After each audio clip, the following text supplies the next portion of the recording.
Imagine knowing exactly what your students are learning and exactly which steps you need to take next. Join us in Down with the Reading Quiz to craft meaningful and productive formative assessments that move away from gotcha moments of basic recall and toward assessing what your students actually can do. In this 30-minute free masterclass, we'll share 3 powerful assessment keys that work for any novel at any time of the year. Head to shop.bravenewteaching.com/masterclass to sign up, and we'll also send you a free workbook to keep track of all your notes. Once again, that's shop.bravenewteaching.com/masterclass to nail formative assessments forever. Hey, Amanda. Hey, Marie. What are you up to later? Want to join me for happy hour? I'm all in. And guess what's amazing? Our listeners and friends of the podcast can also join us because Brave New Teaching Happy Hour has officially launched. Cheers! Cheers, everyone. We are officially hanging out a little bit longer after school with an extended, extra private podcast feed just for you. Yes. Members of Happy Hour get extra 15 minutes of the podcast, give or take, because you know us, we run a little bit long. It's just kind of how we are. But if you would like to get in on this Happy Hour action, please join us. It is only $5 a month. Head to curriculumrehab.com/happy hour and get yourself signed up, because when you're there, Amanda, tell our friends what we do every month for our Happy Hour members. I think my favorite part is coming up with a new free resource for our listeners every month. And then we pretty much break down that resource and how to use it. We also like to have guests on to do extended episodes and even Q&A that's just for you about that resource. It's really exclusive and super private just for you. So if you are like us and you like hanging out, you like chit-chatting about all things that are teaching, teacher life, and everything under that umbrella, join us for happy hour and we will see you there. Bye. Bye. Well, hello and welcome back to Brave New Teaching. We are so excited that you're here.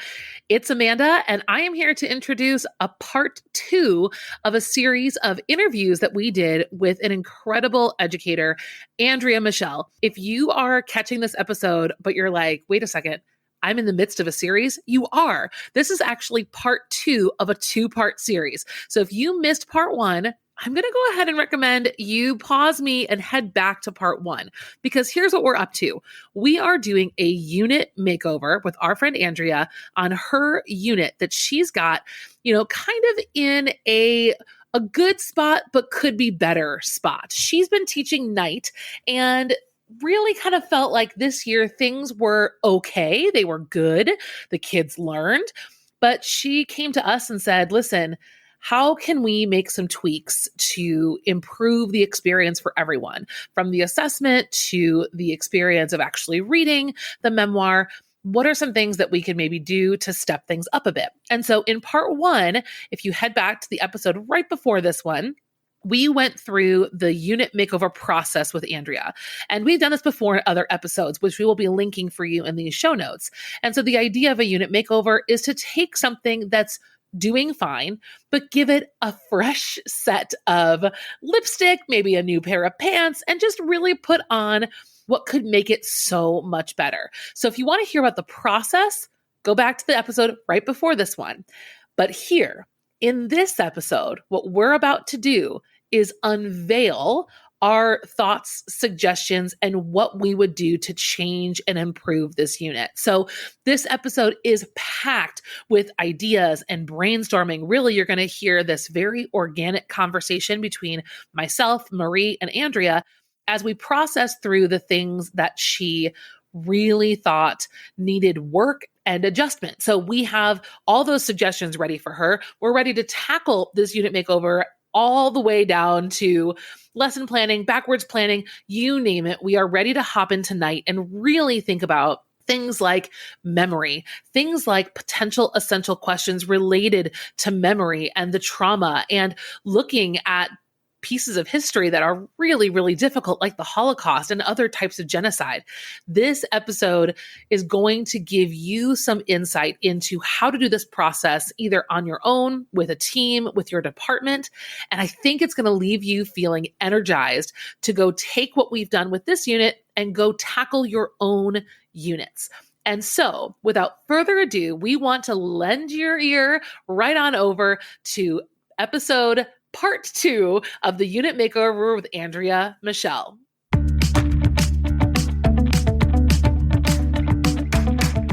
You're listening to Brave New Teaching, and we are so much more than a podcast. We give teachers the inspiration, support, and tools to challenge the status quo. I'm Amanda, and I'm a former English teacher from Illinois. And I'm Marie, and I'm a teacher from Southern California. Join us at bravenewteaching.com to find out more about our courses, festivals, and get every episode's show notes. We're so glad you're here. Enjoy the show.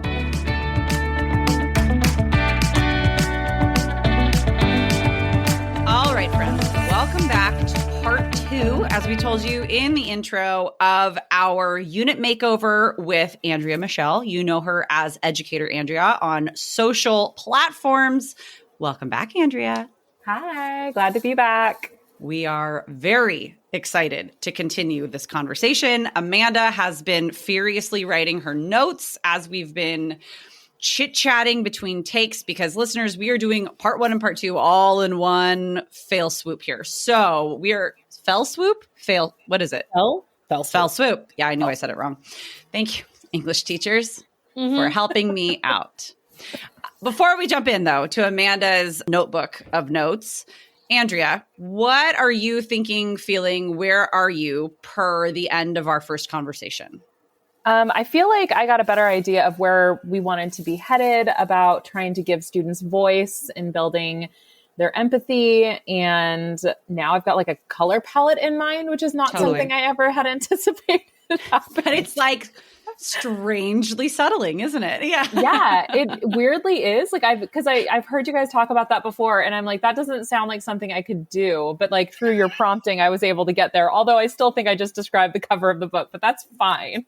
Well, but even still, you think to yourself, a professional like graphic designer or illustrator created that. So if we're like describing the same thing, then maybe we're all going in the same direction. So exactly. I've just reasoned our way through that. We're good. Yep.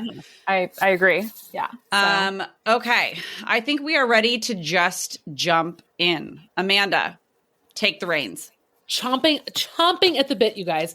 So when we talk about Unit Makeover, Andrea, I know she's listened to a few of ours. We've talked about Unit Makeovers before with Gatsby. We did them with a short story unit. We did them with Just Mercy. So I believe this is our 4th, right, Marie? Our 4th Unit Makeover episode. Could be our 4th, could be our 7th. You know where my mental state is. So who knows?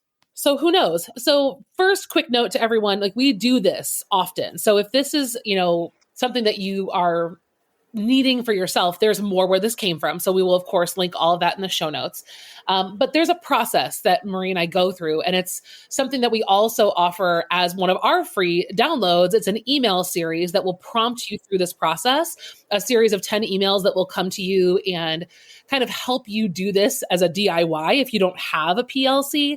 So we're going to sort of go on script, but kind of not, because I have a hard time reining in all of my thoughts. Well, but that's the other thing too, though, about like the transparency of planning as a teacher. Like, yeah, sure, we've got a process. Our course Curriculum Rehab has a process. It's got modules that you lead 1 through 5, but also you might go 1, 3, 4 to 5. Like, and that's okay, as long as you're looking at big picture and zoning in and out and in and doing what's best for your students for your classroom. So it's okay to go off script, everybody. Okay. Well, Then let's start with kind of like the essential question, because I know no one's surprised to hear me say that. I think that might kind of be the backbone that helps us go through a couple of different lanes. Because here's the deal, and you heard about this in part 1. And if you haven't listened to part 1, please go back and listen to part 1, because we have some opposing forces going on in this type of a unit. And I think that's partially what makes this a difficult unit. Like, Night on the surface, it's a short memoir about the Holocaust. How hard can it be? How hard can it be to make a unit on such a short book that's very clearly one genre and very clearly set in one historical context? It's deceivingly complicated. And so I think the essential question in this case and in so many others helps to settle your nerves, helps to settle the focus, helps you make decisions about summatives and other activities moving forward. So one of the things that I heard Andrea talking about in part 1 were the things that were working and that were not working, the things that we really wanted to keep and the things that were like, meh. And so one of the things that really settled with me was, Andrea, when you were talking about how deeply you wanted students to emerge from both the unit and like their day-to-day experience of the unit with empathy, perspective, conviction to speak out against evil. You're kind of like the call to use this as a place where dialogue is so important. I think that eclipses for me the memoir side of things. So this is where I'm going to get like pummeled. I already know it because you also said that what you love about it was kids writing memoir. So here's what I'm going to propose to you. I have two avenues. One avenue would say, ditch the memoir and do it somewhere else. And what if we wrote an essential question that instead of looking at the memoir side, the genre of the book, focused on those themes and focused on the speaking and listening as more of the vehicle. So in that vein, I'm also going to give you a memoir side too. So I'm not going to totally like abandon ship here. I think one question I've done iterations of with people before that's really cool is to ask an either or question and then have the summative be an argument essay. So argument, not necessarily analysis. So when I say argument, I'm thinking the kids are going to write an answer to the essential question using evidence from everything they've read in the unit, night, whatever other supplementals you have. If maybe it becomes a night plus choice unit, they can use a variety of texts and you're going to focus on argumentation. And I think the other thing before I reveal the question, the other thing that I like about this, quite the runway. Yes. This is I know, good. I know, I am here for this. Hold on. I think the other reason I want to sell it before I give you the question. I like it. The other reason I think this is so awesome is when we give kids the reins to argument in a topic like this, it lets them rally behind the good, right? Like when they can argue for, right, the question I'm going to give you, I think you're going to be able to turn that lens not away from the negative, but that heaviness might be lifted by the active energy put into arguing to make something of it. So, okay, runway over. Here's the question, and I can give you a couple other versions of it too. I like this question here. Which is more dangerous, indifference or violence? Ooh. Ooh, I like ooh. Okay, so here are my thoughts on that, right? So the either or, they're both dangerous, right? Of course. So kids are, again, we're thinking about how we can give kids agency, right? Like they can argue for both and be correct. There's not a right or wrong, but they can do better or worse. I think this would open up the doors for you to look at things like the bystander effect, looking at just like the conditions of spaces, right? Like spaces in their lives that are governed by indifference. I feel like there's a lot of that in the teenage I was just going to say in teenage life, well, there's also forced indifference. Like, I don't know how to care, so I'm not going to.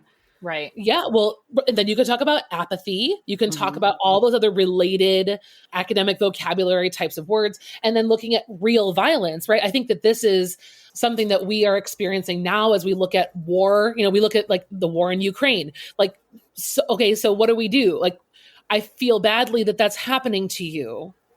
I think it kind of inherently gets you at that conversation about empathy and kind of the limitations of it, like the necessity of it, of course, but also how it's kind of limiting. You mean, because during the Holocaust, there were people going to school and having an ordinary day in America as the Holocaust was going on. And in Germany. I mean, and everywhere. in Germany. I mean, yes. There's Elie Wiesel's wonderful, so now I'm kind of like looking at supplements. There's the perils of indifference is kind of where that word came to me. That speech. So that's one of my thoughts for you. I know what it does though, is it kind of sidesteps the memoir. And I just wonder if maybe memoir can operate also for you as just a different unit. And you can kind of lean into like more of a lighthearted version of that. Like if kids are going to write their own. So anyway, I'm going to pause and let you kind of like think through the possibilities of an EQ like that or similar to that. No, I love that. I think that that's so good and exactly nails what we're trying to do with the unit. And we've done previous years where we didn't do night and we did something a little bit different. But I love the idea of the essential question, kind of asking them if violence or indifference is, and you said dangerous. Yeah, which is more dangerous. Yeah. So I'm wondering if damaging Sure. might also work, because I feel like with dangerous, they're going to think of like physical, like being Fire. attacked. Yeah. Whereas damaging, I think, could encompass a little bit more. Sure. Problematic. This is a great thing to bring back to your team too. Yeah. And even, and just kind of wrestle with, because either way, you're going to have a chance to get into the nitty gritty of, is indifference dangerous? Like Right. how does that look differently than the danger of violence, like, or the damaging, or right. Or you got a lot of option. Yeah. So Amanda, do you want to do your second one, or can I throw a wrench? No, actually you do your second one first. Okay. The last one We're I'm gonna say there. that I don't know if we're there for that. Yeah. well, we can put wrenches wherever, but I would just say like the culminating thought would just be, I think that this would lead you to a wonderful summative, which is something that you wanted to work on. I think this would be a great setup for a Socratic seminar type of summative. I love that. If speaking and listening, I would lean into that. I think, and especially on this topic, coaching students through how to talk about these hard things, and then kind of giving them the scaffolding of either other genocides or other situations with indifference and violence. I think that would help them address the Holocaust, that you'd be able to give them more language by kind of, you're in this way, you're kind of narrowing the scope. Because if you leave memoir out, it gives you more time to lean into this stuff and these, how to speak about this and how to look at it. But I think a seminar would be an awesome summative for this unit. I love that idea too. That's great. Okay. Do you want to do wrench, Marie? Yeah. Okay, go ahead. Wrench it up. I do. Well, so, okay, before I throw a wrench in, it's speaking to what Amanda was just saying, if you were to take memoir and narrative and put it somewhere else, and like, let's say looking at your year long, right? Which is what we look at in curriculum rehab in our course. That's like where my brain goes. You could sequence this where memoir directly follows this unit, where it like brings the mood up, and then it leans back on, just like in night. Remember, let's go to that passage again, right? Like you could bring back, as you're leading in, it creates a more seamless bridge between your units, because you can pull maybe some close reads that you didn't get a chance to look at as you're going into now focusing on the narrative strategies and and like that authentic voice piece, if that's going to be something that's strictly, well, I like that even better than what I'm about to say, but here it comes. So this kind of goes, I mean, it's in the same vein as what Amanda was saying, but it still takes narrative and memoir, and like looking at what we were talking about in part one, having two different summatives that address different skill sets. So my essential question that I have used with units that teach night, I think could actually work really well here. And it's something along the lines of, when facing injustice or when faced with adversity, or injustice really is the best one, what makes some use their voice while others remain silent? Like what, and that's that same question of indifference or bystander. It still leads to all of those same things. It's just worded differently. It puts a focus somewhere else.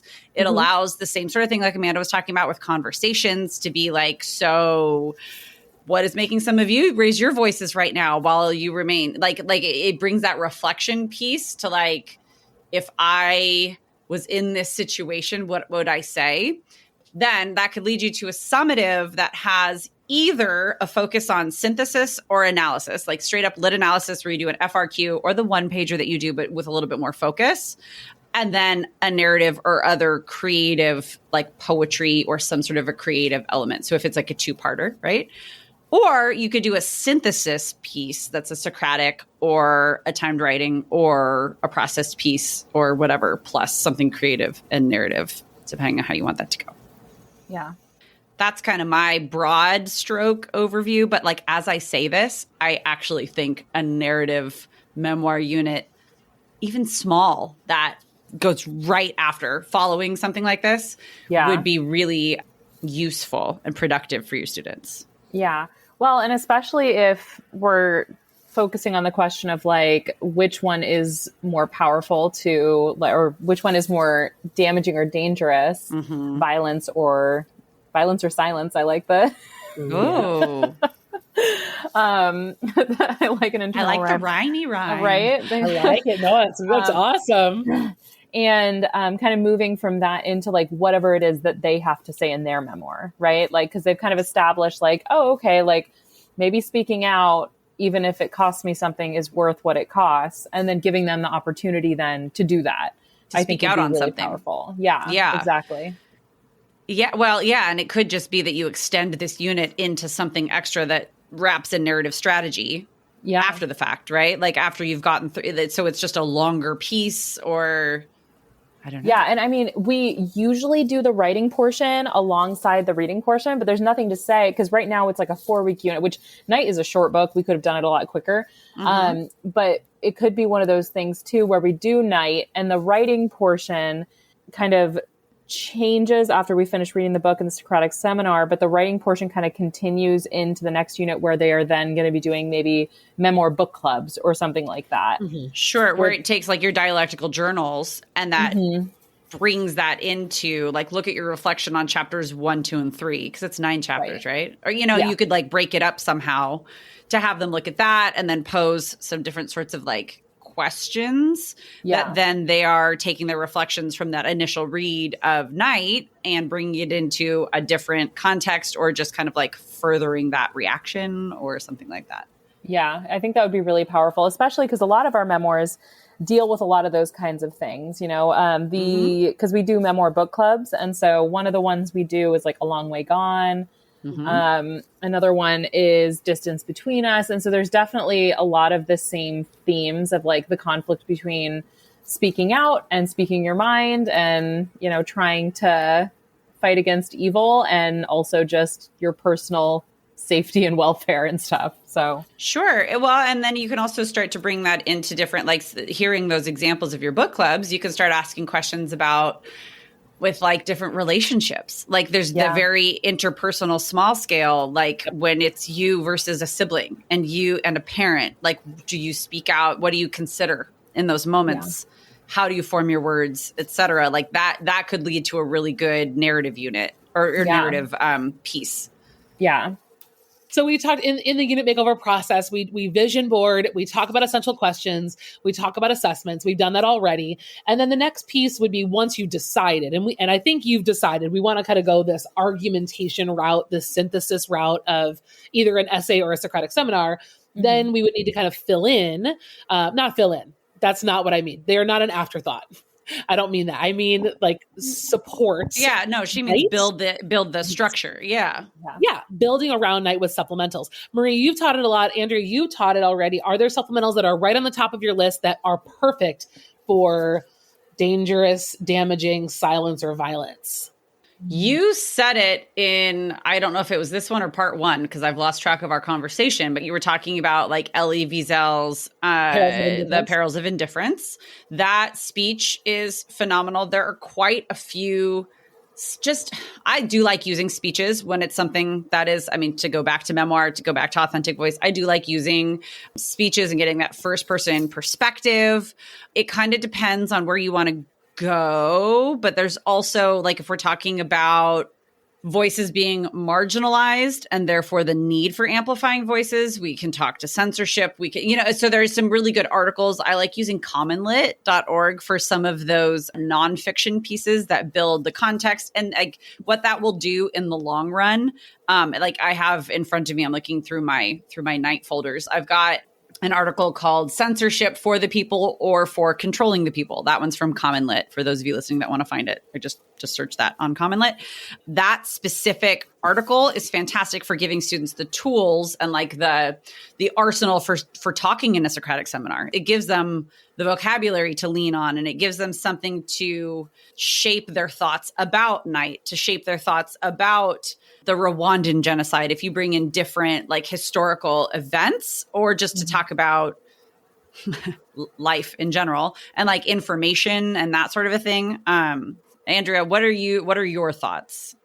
So we used the Oprah interview where Elie Wiesel walked around Auschwitz with her, which would be great for memory. If we went with that essential question, the memory piece, that would have been great. I'm not sure that it fits as well when we're focusing more on like the whole piece of indifference versus violence. Yeah. I mean, a lot of what we did because we were trying to lighten it up is like a lot of our supplementals that were looking at the skills of narrative building were not associated with the same essential question. Sure. So, and which was one of the parts that I wasn't a huge fan of. I felt like could have been a little bit stronger is we want to make sure it's all kind of working together. So I am wide open for suggestions for supplementals. So getting out of the nonfiction realm, which is, I mean, phenomenal. Bringing in nonfiction is great, except that I myself have been trapped in I all of a sudden become a history teacher. Mm-hmm. The poetry that's in Night lends itself really nicely to poetry. So you could you could pull in poetry that's resistance poetry, that is standing up against oppression, that is standing up to resist, that is resisting. Well, no, oppression. That's the only word I was looking for. And so that could be a good avenue as well when it comes to like, this is what it looks like when someone uses their voice. And so let's look at a little bit of that. Yeah. My kind of content brain too is trying to spread us outside of the Holocaust a little bit. You could definitely look at like Kitty Genovese and like the original kind of thoughts around the bystander effect. I think that is such a interesting psychological concept, and kind of tracing that back to things like public lynchings. I think about like witch hunts. I think about lynching during, Civil War era and slavery and all that was going on and right, Jim Crow laws. I think that's the collective experience of like this indifference in being a bystander and just kind of telling ourselves the story that there's nothing I can do, right. Would really hit home for students. And there are different, I think, ways and appropriate levels depending on your age group and what they've already been exposed to or not.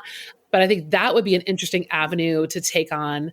There's a section in Isabel Wilkerson's book, and it talks about families in Germany who could smell, and like the ash was just like coming down on their farms, and they were just kind of like moving the ash away. And, I think it's also important to bring things home to the US. I mean, I think that's one of the dangers I've seen with Night is, if, and I don't think this is what's happening in your case. I've just heard a lot of teachers talk about Night. And sometimes I think it becomes this like Germany only problem.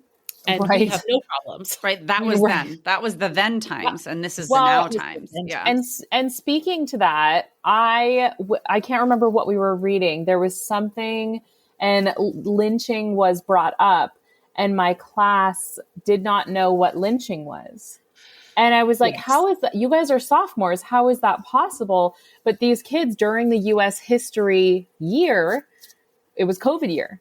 So they in eighth grade. Yeah. So it would have been eighth grade for them when they would have learned a lot of those things, and they weren't logged on. So they missed an entire year to the point where they don't even know what lynching is, which blows my mind that has, and I think for my school in particular, they don't get US history. Like, I think they do it like chronologically. So it'll be like this spring is when we get into like this era. So it's like early US history right now that they've basically learned. But I was just like, how have you guys, and like, it's one of those things that like, I have to guard my face because I don't want to be like, are you stupid? Like, how do you not know? Yeah. But like, because they have not been taught. Like, you don't know what you don't know, and it's not their fault that they don't know. But it was one of those things that I was just kind of horrified by because, like you said, they're all very aware of the Holocaust and the atrocities that happened there. And I'm like, you don't know? Like, how has this gap not been filled? Right, exactly. Speaking of filling gaps, and this is another place that we can find ourselves in the weeds of trying to fill in too much, right? Like trying to, and also this, and you have to get it. I always, with units like this, especially that are so compacted with so much history and just so much, going back to what do they actually need to know to have a productive conversation is a like constant revisit, not even just when I'm planning, but even when it's like time to prep for the Socratic seminar the next day, like reviewing for myself, what do they need to know? What do they already know? What do I need to fill in? One of my favorite tools, and I've talked about it on the podcast many times, is Crash Course. The Crash Course videos, they've got some psychology video, not even just their history videos, but like they've got some psychology and sociology videos that can be really good for talking about bystander effect, for talking about apathy, for talking about psychologically what happens when we hear about tragedy of others and connecting with that or distancing ourselves. It could be a good way to go. And it also will help. This leads us back to in the first episode, we were talking about how students do not know what to do with their discomfort and they lean on jokes. I like to mitigate that by saying, hey, if you get uncomfortable, it's going to feel natural to try to joke, to like lighten it up. Instead, we're going to create a clinical practice and we're going to like take a step to the side of ourselves and say, what is it about our psychology that's making this uncomfortable? Therefore, what made people not say anything, right? So taking more of a clinical psychological approach is also fascinating for students. Like that's why psych is always such a really big, like AP psych is huge at my school. And it's because they want to understand as teenagers how it works. And some of them want to know why it works, how it works. And so this gives them a place to channel some of that awkward energy away from like just drawing Nazi symbols. Right. No, I love that idea. I love the idea of bringing in the metacognition for them. And sometimes like, I feel like I don't give them enough credit in thinking about like, cause I love that, right? Like I love to know why I'm reacting to certain things in certain ways. And sometimes I forget that they probably would also love to know why they make the awkward jokes. And it does kind of diffuse some of that, because then if you make the awkward joke, everyone is looking at you like, we know what you just did. Yeah. Well, and it's less of like, you monster. And it's more of like, oh. Yeah. This is what's happening. Yeah. You can still be part of this community, even though you said something extremely bizarre for the moment. Yeah. Right. Exactly. I think my last recommendation in terms of supplementals, again, like also take Marie's advice, which is you don't need to widen things, but if you're going to go a little bit wider, I think another category of supplementals that might be useful could be looking at things like propaganda, like the ways in which these dangerous messages are propagated, are spread. The Rwandan genocide is a great example of looking, if you wanted to expand the conversation about indifference and violence and communication of ideals and beliefs and how genocide kind of, begins, and even looking at some of the earlier, like the oratory that Hitler had that was part of this, I think it really does come back around again to education and rhetoric and, people deciding what kinds of messages they're going to allow themselves to believe and what kind of information you're going to take in and then take action on. There's a lot of other external elements too, but I think that's just another lane. If you were needing that, would be kind of interesting to go that route as well. I love that. Oh, I just remembered gateways. I was going to talk about a gateway. And I think this might be a good place for us to start to wrap up a little bit because we just threw a lot at you. Like a lot. Now you have to go do it. Right. Just do it. I've got a year to prepare. I'm not going to be teaching it until next fall, so it's okay. Perfect. And this actually, you know what? This does tie in almost everything we've been talking about. So get ready, ladies. So have you seen, what is that show? No, it's not called What Would You Do? What is it called? Where they like have like a hidden number one? Yes. Do you know what I'm talking about? Yes. And the host is a man with really dark hair. And now I can't remember what it's called. Yes. I had it in my head. It was on ABC. Yeah. It's like, and they like put these. It's called What Would You Do? Is it called What Would You Do? Yeah. Mm-hmm. Okay. For a Klondike bar. No, it's called What Would You Do? What would you do for a Klondike bar? Yes. That's Andrea, do you know what I'm talking about? I don't. I've never heard of the show. Okay. So they would have like, I don't even know if I've watched an episode, but I know I've seen clips. They would have people like unassuming out in public, right? Like in a restaurant, and a couple starts fighting really loudly and saying inappropriate things. And then like the people next to them, they watch to see what they do. Like it's a whole social experiment. Okay. Yeah. It could be interesting to watch that or some clips or something like that. Or even like, oh my God, I'm thinking of like Ashton Kutcher punking people, right? Like, and to pose those questions, what would you do? Like that could be a great foray in, like your initial moment. I've forgotten all of my edubabble of how to talk about the beginning of a lesson plan, but you guys are with me. Yep. Your, anticipatory set could be there. Mm-hmm. And then students could actually participate in an activity where they've got a set of questions that are all these different scenarios. And it's, what would you do? And they could do like a think, pair, share. They could do speed dating. What would you do? Something like that. And they could get either increasingly more gray, like morally gray, the questions, or they could just be this or that types of questions, but that kind of starting them with dilemmas where they have to pick one and they have to maybe not explain for everybody, but reason in their head why that choice was made could be a really good way to get into building empathy for the people they're going to talk about and read about, into voice and choice, into what was the silence and violence, right? Like, it's that, but because you don't want to jump straight into, you see somebody getting beat up in an alley, what do you do? Right. But you want to go from like, you see a kid drop their candy and someone kick it out of their way. What do you do? Like, it can be really light and then progressively get in.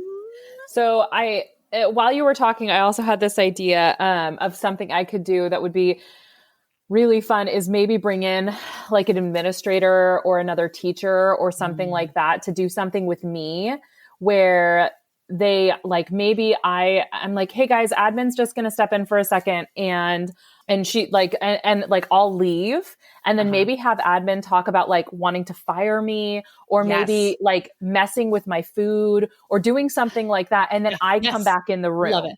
No, where they are like sitting fabulous. there like, what is happening? And see if they actually do anything to defend me or to, something like that where because my first thought was like, it'd be great if somebody could come in and like attack me. I'm like, let's not traumatize. Right. Let's not traumatize anybody. But like maybe something as simple as like another teacher comes in and like messes with my food and then I come in and take a bite of it or something like that. They could like stick their finger in your coffee. Yes, exactly. Or like pretend to like spit in it or like something like that and have like a second cut, like something that like but it would be so much better if it's an administrator because that's a person in authority. You need that power play for sure. Yes. Oh, that would be so fun. Teaching podcast. We encourage all forms of hoax events with students as gateway we like activities. Deception. We lean into deception. Support this wholeheartedly. I've done this before too. Yes, 100%. We love it. Yep.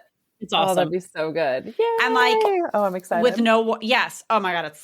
Then years down the line, you're like, hey, don't tell the next class. Okay. No. And that's the problem. And it becomes right? a rite of passage. Yes. Yeah. Like the first period would be great. And then the rest of the classes, it would be more, although I did do my, what was it? Lord of the Flies intro last year. That was phenomenal. And all the kids like kept their mouths shut about what it was.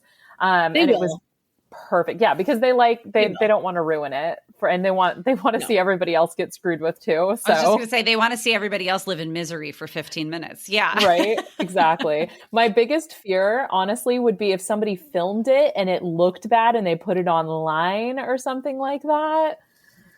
And it just has to be something innocuous enough that it wouldn't even draw attention. Like messing with my food or something like that. Yeah. If a kid's brazen enough to pull out a camera and film an administrator in your classroom, that's a whole nother, that's a whole other conversation. And then you just start a dystopia unit. Right. My thought went to like all of the videos I've seen circulating about like a teacher having a full on breakdown and stuff. Right. Meltdowns of like how quickly, anything crazy happens in class, the phones like come out and like all of a sudden things are being filmed. So that was like, what if the administrator films themselves and then like fake post it to like your TikTok or something? Oh my gosh.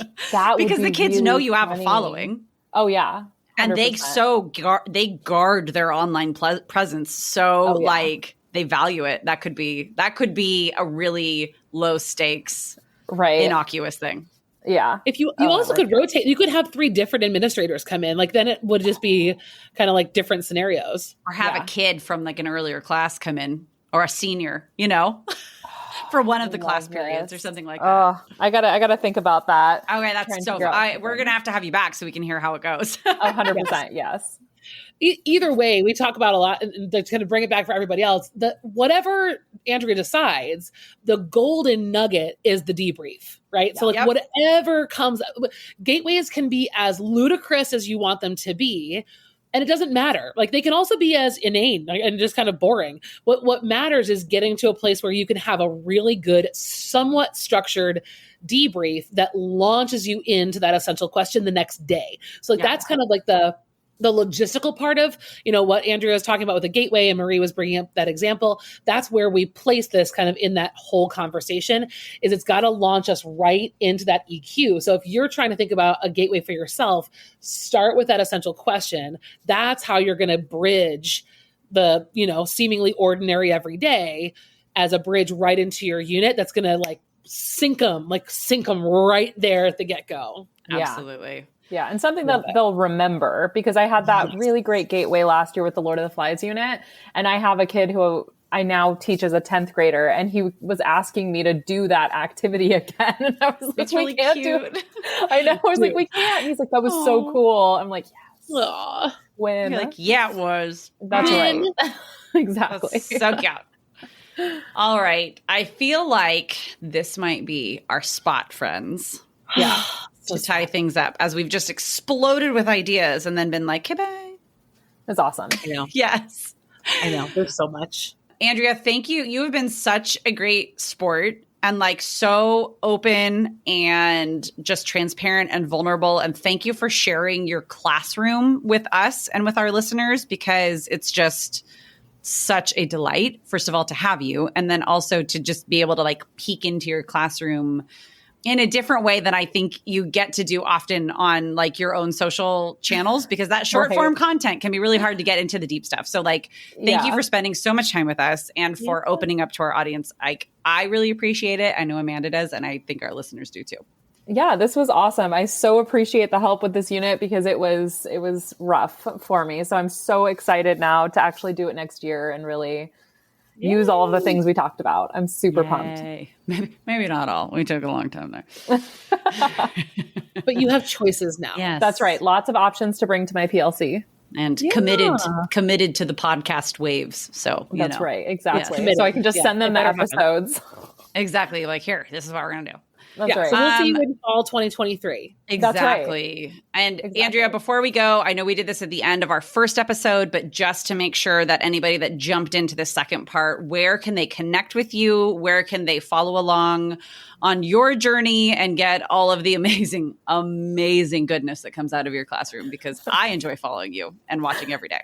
Thank you. So on TikTok, it's Educator Andrea, and on Instagram, it's educator_Andrea, and then on my website, which is educatorandrea.com. Perfect. Could not be simpler. Well, we wish you luck on all of your endeavors in your classroom, in your own professional learning and growth. We're so impressed with my gosh, you're going to be writing a dissertation soon. That's just like so goals. I'm so impressed with you. I know. I'm excited to hear about it though. Like I want to see what comes out because I feel like it's going to be brilliant. Yeah, let's hope so. Because, I'm going to feel real stupid if I've shared it with everyone and then it comes out and everyone's like, you spelled dissertation wrong.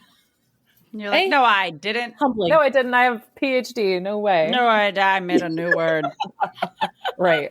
It's new. All right. Well, thank you everybody for listening. Thank you again, Andrea, for joining us. And this was a good unit makeover. I feel refreshed. Yeah, I feel like, it's awesome. A good one. Friends, make sure that you check out our show notes for the many things that we have talked about and how to get in touch with Andrea and all that and more. And make sure that you check out Andrea's website so you can see her really, really fun and just such good teacher merch, because it will brighten up your weekday. Let me tell you what. And we just want to say we will see you next week. Thank you for joining us. Bye.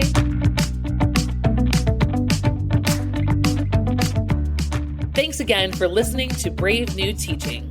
We'd love to keep the conversation going over on Instagram. And while you're there, check out the links in our bio for the most up-to-date events going on in the Brave New Teaching community. Thanks for being here and have a great week at school.